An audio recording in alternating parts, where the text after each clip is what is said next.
kuri Musanze rero tubiteye gute? Nizeye ko abafana ba Rayon Sports muhari. Ku munota ngira ngo Musanze yishyuye igitego cya mbere mu minota 50 n'ingahe gutyo, yishyuye igitego cya Rayon Sports hakiri kare cyane.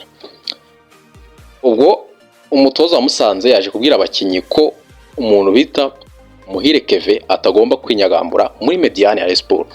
Yabwiye ngo mwabonye ko umuntu uri kutugora ni Muhire Keve n'inyagambure. Icyo ni icyambere. Muhire Keve ikintu cyabayeho bamaze kumufata neza cyane gutyo, ikintu cyabaye muri mediane ya Rayon Sports kugira ngo umupira unyure muri mediane ya Rayon Sports ube wajya imbere ku bakinnyi b'imbere byaje kugorana cyane. Hari kaniyo zafana ku munota guhera ku munota 62 kugeza ku munota 75 Rayon Sports kugera imbere zamu byabaga bigoye cyane.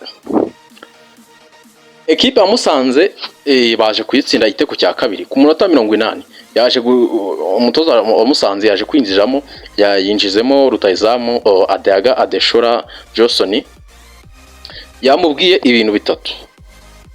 Yamubwiye ngo wowe ikintu ushaka alright, uruhande rwa Rayon Sports rwa Bugingo ruri kuzamuka cyane, ikintu ugiye kumfasha ugiye kujya kuri atake ujye urahengamira ku ruhande rw'iburyo, ugiye gufasha umuwinga hariya. Musanze guhera ku munota 70 arigiye cyageze uruhande rw'ibumoso rwabo banga kurukoresha, bagiye gukoresha uruhande rw'iburyo.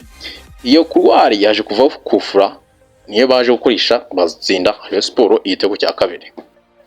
Right, ubwo cyaka nahande ibyo ngibyo Rayon Sports ubwo iracyakomeje muri shampiyona. Ubwo tuzareba ibizakurikira nyuma y'uyu mukino.